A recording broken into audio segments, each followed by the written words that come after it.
United Kingdom. I'm excited though that we're heading back to Miramar once again, paper for what is match 17, day 4, and 4 matches now remain for the Pubg Nations Cup, but most importantly, that battle at the top, the lead, has extended to 12 points. Well, Fex might have just won this event for them. Like, that might have been it. That might have been enough points that Korea can't catch up, that Brazil maybe just doesn't have a good enough day here. That first game, not good enough. Korea needs to win that game if they're going to make a run for the championship, and that had to be a tilter. I can't imagine what they're feeling right now because that game felt very winnable from Korea's side. It had to with the way that they were controlling that circle, but once Lash died, the whole thing fell apart, and Onyx dialed up what I call a Gen G move, where they drive a car at the enemy, and then the other members of the team try to push behind it. Try to use the car as a distraction. It didn't work out. So everything there just not able to go Korea's way. And all the credit in the world to Argentina. They hit their shots at the right time. Yeah. I want to know if we're on the same page here, because coming into today, I felt like Brazil needed 3 good games on Miramar. Yeah. Now, I feel like they need 2 great games. Yeah, I agree with you. I totally do. I mean, I think, again, Brazil probably needed to be 20 points ahead coming out of Miramar if they were really going to have a shot with the way that the UK's been playing on Erangel. So that's not me saying that. That's Brazil telling me that. And so this team, they know what's at stake, and they had an opportunity there. That circle was not bad for them at all. They just couldn't win on those early fights, and now we have a hard shift up to the north. Hey, let's go to Oasis. Why not? I would love it. And I do want to touch on Brazil's not bad on Erangel by any means. It's just that the United Kingdom have been so exceptionally good. Right. So that's why you mentioned a 20, 25-point gap going into those last 2 games should be able to offset all that greatness that the United Kingdom have been able to do on Erangel. So, of course, a big moment now for Brazil coming into this second match of the day on Miramar. 1 more to go after this. If they don't have a big game here, they'll start sweating.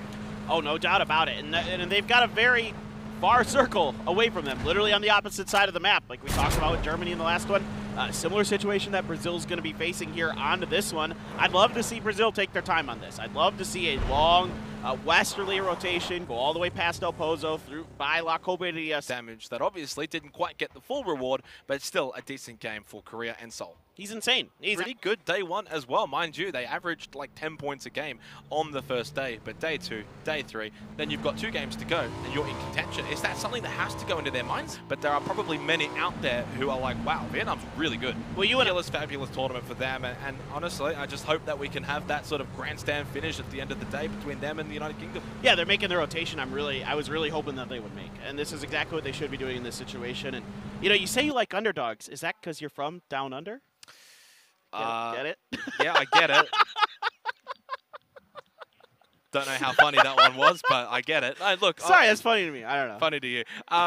What's interesting for me, this game in particular, is actually we have the map on our screen, is a lot of the games that we've had this tournament, the top teams, we'll say top 5, top 6 teams, have generally Vietnam all outside of the circle this early on into the Ps, is actually something we don't see too often for the Pubg Nations Cup this year. So that's going to be kind of something I would say to keep an eye on for the rest of this game.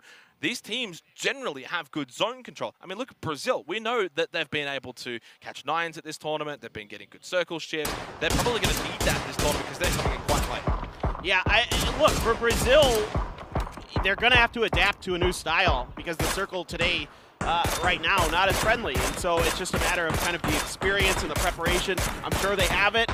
They're just going to have to kind of learn from some of the great edge-playing teams right now. See what they do. Get in. I think for me, it's get information early. Oh, Teddy. Dude, Teddy's been absolutely nuts this event. Yeah, certainly has. I thought coming into it for Indonesia, Nile was going to be the fragger for them, but Teddy's been able to really lead the way and has been a valuable asset as Shimboy finds the back of the head of Kickstart. The United States and their early games, again, just not going well. And Canada might smell blood in the water here, knowing that the United States have had a rough tournament, probably not mentally all there. You get the early down. Why not at this point just try and kill them? Your brothers in arms. Kickstart trying to make his way over to H-Win. The smokes are out. So defending this well, the United States. Of course, Shimboy probably doesn't want to get too overly aggressive because the rest of the team is not there. Only Adam is somewhat close by. Yeah, I mean, I don't mind getting a little bit aggressive off that knock, seeing if you can at least flush that out, maybe get another. But that's quite a bit of damage that Shinboy takes, so he's got to back off for a bit. Canada looks to me like they're considering retreating, just based on the way that the players are facing on the mini-map right now. And I think they did what they could. They got some damage done. Kickstart going to be rezzed by the USA, so they're going to take a little bit of damage, but they're not going to lose any players. Not the end of the world. 35 seconds to go until phase 2, and we're somewhat catching the end of this rotation for Brazil as they make their way past the crater fields. I'm intrigued to see where they're going to send this one. Of course, Lac Cobb is still completely open, but it's far too early to probably send it in there. What about north of Lac Cobb? Yeah, you can go up there. This is not unlikely in some ways. Like, there's basically kind of 3 zones that these circles want to go, either northwest towards La Cobertia, to the east of the Oasis, or to the south. Those are the 3 most likely. It's like you're making a peace symbol out of it or something. And so that's where everybody's kind of setting up right now. If you look, it's like a wishbone, right? And that's what everybody's kind of fanned out on the map, trying to play those as best as they can, and it's the northeast one. Wow, yeah, that one coming to fruition for the United Kingdom. Australia too, liking that. They had the 2-2 split. Argentina, fresh off of their win from the last game, will like that circle. And I'd say just about almost everyone else not happy with it. You know, go back to Brazil, who we sort of followed along on that rotation. Well, no time to stop. Keep going.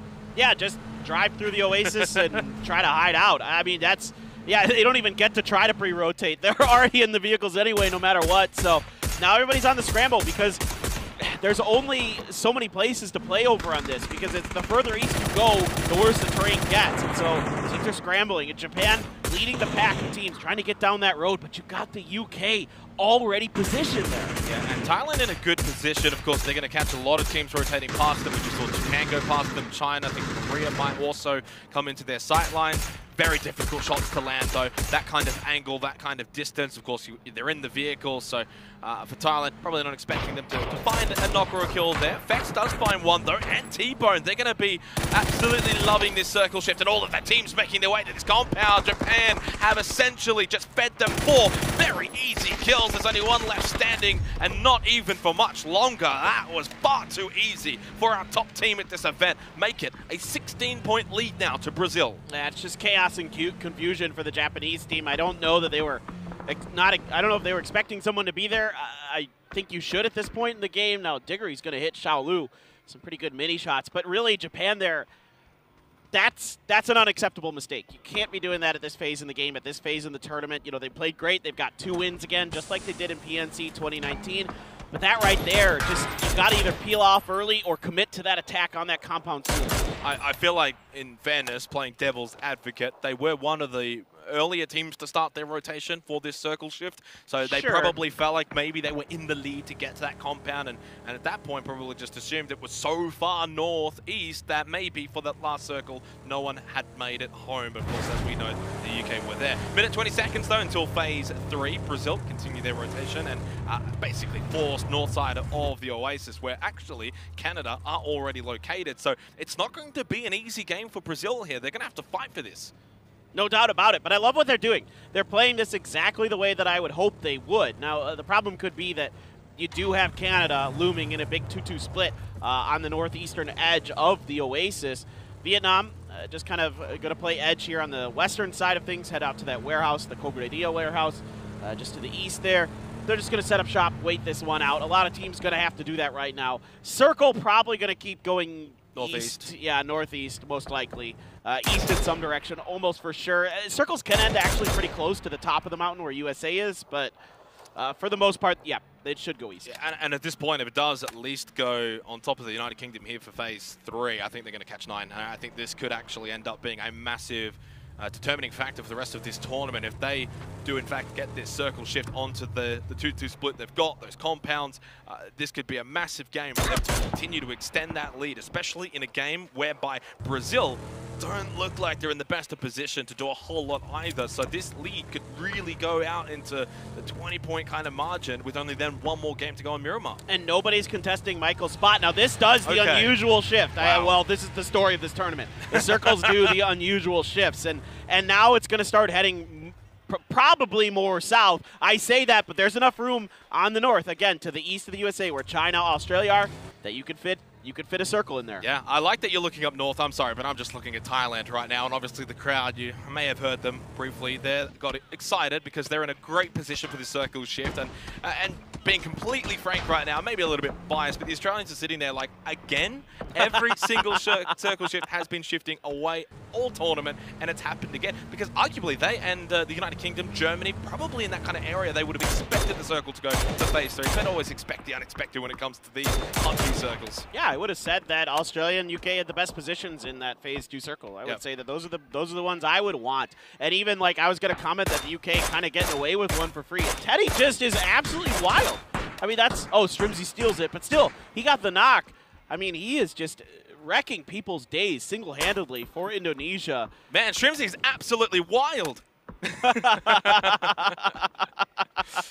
They'll take it, though. I think they'll take it. With the way that this Nations Cup has gone for the United States, they'll take it. They need every point they can get. Exactly right. Well, 1 point now behind Chinese Taipei, fighting for that 11th position currently. Tiggleton putting a little bit of pressure onto China, who, you know, what's interesting here, these two teams in particular, in the scrims before the tournament paper, were colliding so much. They were fighting each other constantly, and I don't think I've seen them fight all that often here in the actual tournament.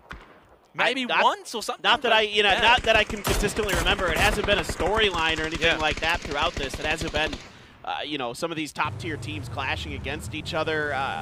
Honestly, it's been pretty much of a mix at the top of the leaderboard. Shimboy landed the headshot. Now this is where it's getting really difficult for Brazil, and the Brazilian fans will probably start sweating a little bit here. Haven goes down. That's Crazy, and it's further bad news for the team is second. Nice headshot from Shimboy, but he ran out of ammunition, so he has to reload, get back inside of the building. But LFP1, VHC still alive for Brazil, but boy, their chances of getting anything from this game just dwindle rapidly by the second. Adam putting the pain as well into Brazil. No kills, surely no chance for VHC from here. The solo player, that 16-point lead for the United Kingdom can vastly increase. Gotta love the smart heads-up play there from drive that car behind Brazil's back lines. Now VHC has an opportunity, gets a little bit of damage into Finna. It's gonna be a car load up and drive out here for Canada, but you gotta worry about Finland. They are watching this fight. They are keen to try to get some points, because like you were talking about earlier, they need to catch the UK.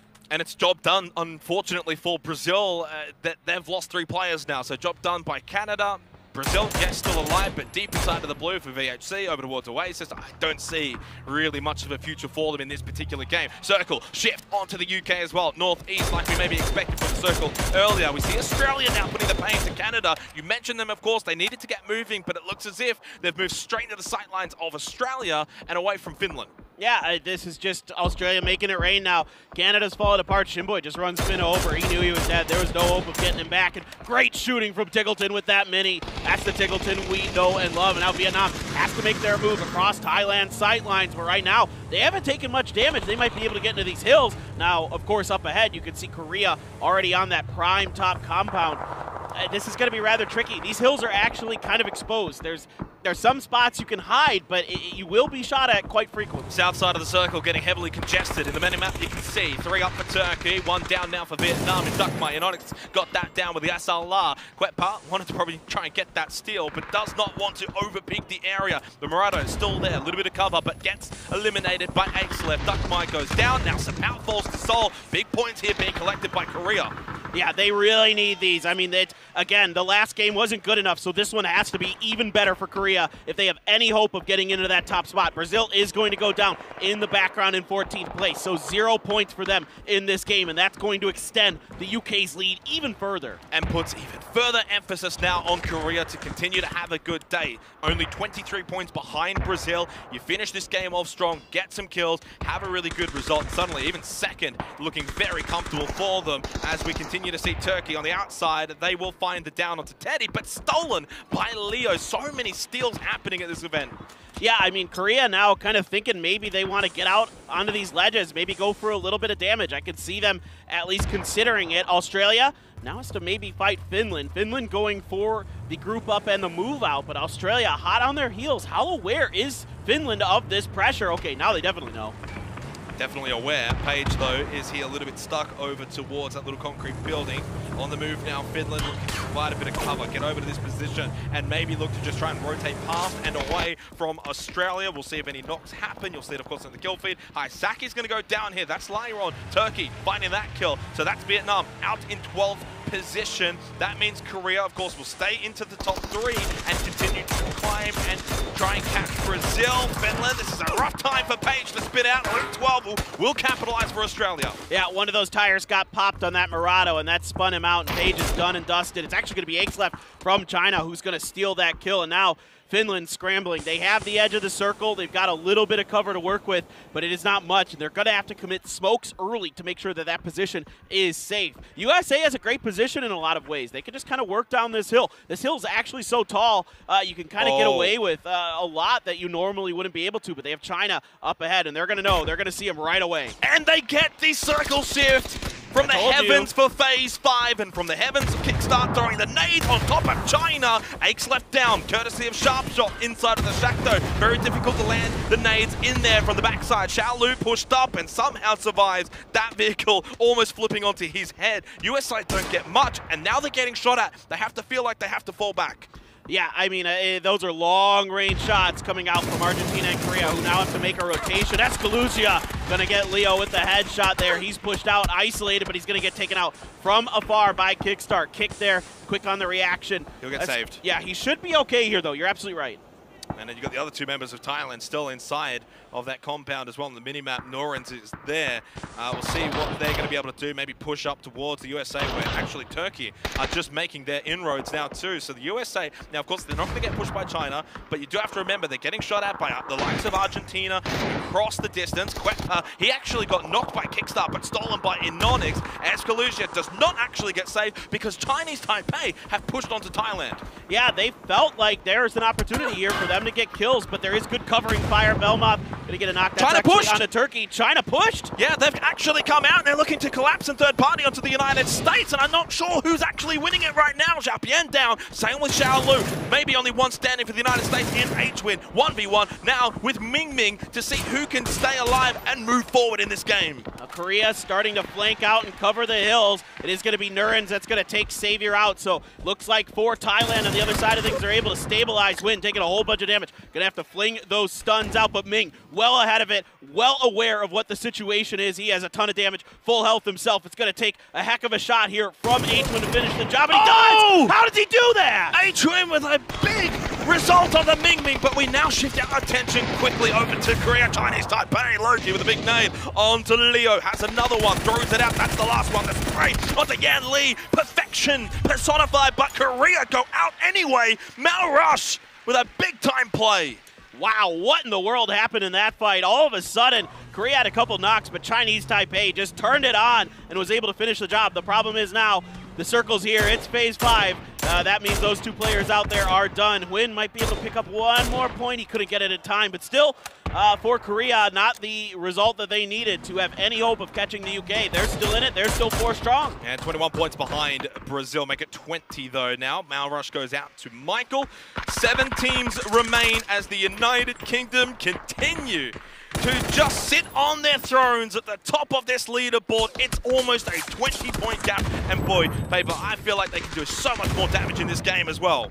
Oh, they've got plenty of space to work with. They've got great cover on the eastern side of these hills to work bottom to top, so I really like UK's chances of this, especially now. This is a very, very good circle. Thailand's got some work to do. They got to get up there. They got to fight at least Argentina to get towards the center of the circle. Then you got your boys from Australia up on the north. I do feel like, though, if Thailand play the south side, if they will be vulnerable to the United Kingdom on the other side of the circle, that might be looking sort of down that road. Knockdown from Michael, who is having such an amazing tournament, onto Martinson of Argentina, but such is the case of Miramar. Martinson should be able to get revived. That was a distance knock. 6 kills for the UK. A 20-point lead has now been established onto Brazil. Michael's shutting up the doubters this event. He has put up the most damage, at least coming into today, in this event so far. He has been absolutely wonderful for the UK. Now continuing to harass Argentina from afar, and it's going to be Bex this time who finds the headshot and a knock, and Ali, he might be dead here. He is out on his own. The rest of Argentina is very far away and coming down that hill to try to get that res. That's dangerous. Not sure that's going to be able to be revived for Ali RV as Vard makes his way over to the rest of the team of the United Kingdom, who are now all four united in this area towards the southeast of their Phase 6 circle, might I add. 23 minutes gone, but only 18 players alive. Yeah, I mean, UK can just wait this out at this point. There's no reason for them to get hot and heavy to fight too much. Again, the further they get in the placement points, the better this gets for them. Australia has spotted HWin, by the way. They're taking shots at him. You can see in the mini-map, he's just running out to that west side, and if Australia don't get him, Thailand will. And yes, Norens collects the kill point for Thailand, make that 3 for them now into the top 10, past Japan, 9th place, and maybe could still look to try and catch Argentina for a top 8 finish. We'll see what the home nation can accomplish in this game with their 3 players. They're not the only ones wounded. Of course, Argentina down to 3, Germany down to 2, as Australia look to push in onto Argentina. Yeah, they're crashing in here right now. The opening knock for Monty is good. Argentina in a bit of disarray, and in fact, they're getting a little bit of help from the UK from afar. That's going to send Monty back. He is extremely weak. If that grenade's anywhere near him, he's going to go down. I think it's good. Nice one by Silzen, but the pressure so strong right now for Argentina.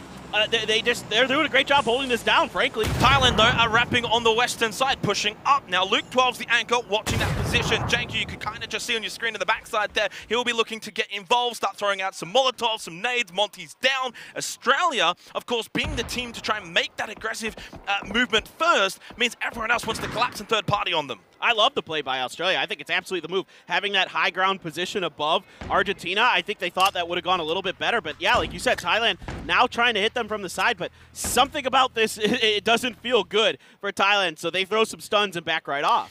T-Bone, Vex, Vard are wrapping up north, getting close by to Payne's, the solo for Germany. Michael stays for the incoming shipment of this crate. So he'll hold, and not only does he get the crate, but of course he's the anchor on the south side, making sure no one wraps onto his teammate, and it's an absolute hard feed for Michael at the crate. What's inside? Show us, mate. No, we don't get to see. Well, level 3 gear and an Groza. Nice. All right, there you go. That is absolutely ideal at this stage of the game. In this situation, you love to have that beast of a gun to start mowing people down. And you know, Australia here still aware that there's more members of Germany on the side. They're going to continue to kind of harass Australia a bit, see if they can find some kind of cracks in the defenses. Oh, Michael now trying to put the pain into Argentina. Doesn't matter who it is. Blind onto Tickleton. Successful nade.